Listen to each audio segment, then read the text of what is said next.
Exode, chapitre 37. Betsaléel fit l'arche de bois d'acacia. Sa longueur était de 2 coudées et demie, sa largeur d'1 coudée et demie, et sa hauteur d'1 coudée et demie. Il la couvrit d'or pur en dedans et en dehors, et il y fit une bordure d'or tout autour. Il fondit pour elle 4 anneaux d'or, qu'il mit à ses 4 coins, 2 anneaux d'un côté et 2 anneaux de l'autre côté. Il fit des barres de bois d'acacia et les couvrit d'or. Il passa les barres dans les anneaux sur les côtés de l'arche pour porter l'arche.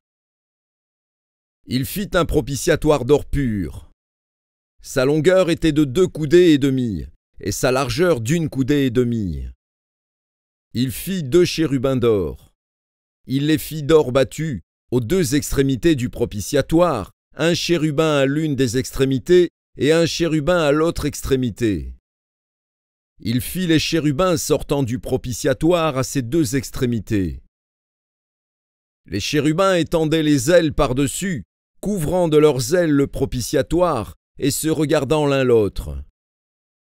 Les chérubins avaient la face tournée vers le propitiatoire.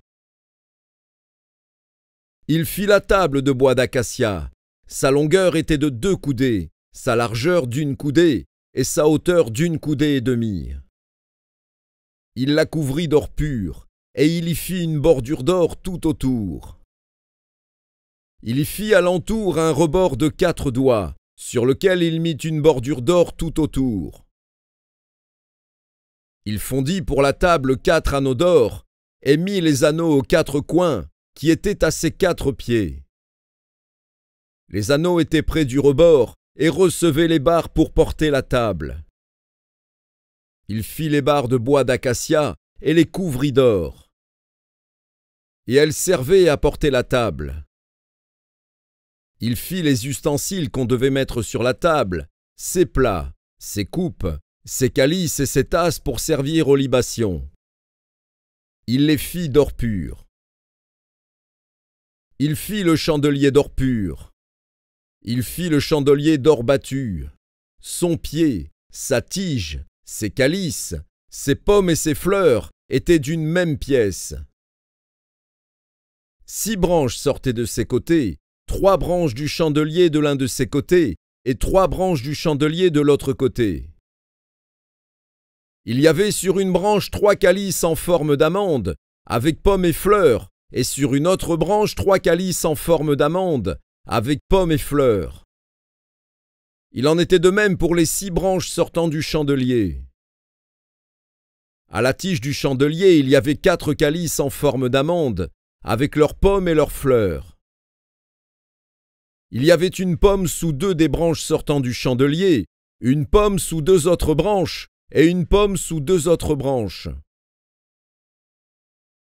Il en était de même pour les 6 branches sortant du chandelier.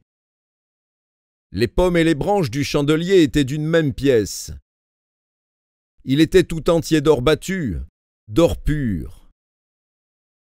Il fit ses 7 lampes, ses mouchettes et ses vases à cendre d'or pur. Il employa un talent d'or pur pour faire le chandelier avec tous ses ustensiles. Il fit l'autel des parfums de bois d'acacia. Sa longueur était d'1 coudée et sa largeur d'1 coudée. Il était carré, et sa hauteur était de 2 coudées. Des cornes sortaient de l'autel. Il le couvrit d'or pur, le dessus, les côtés tout autour et les cornes, et il y fit une bordure d'or tout autour. Il fit au-dessous de la bordure 2 anneaux d'or aux 2 côtés. Il en mit aux 2 côtés pour recevoir les barres qui servaient à le porter. Il fit des barres de bois d'acacia et les couvrit d'or. Il fit l'huile pour l'onction sainte et le parfum odoriférant, pur, composé selon l'art du parfumeur.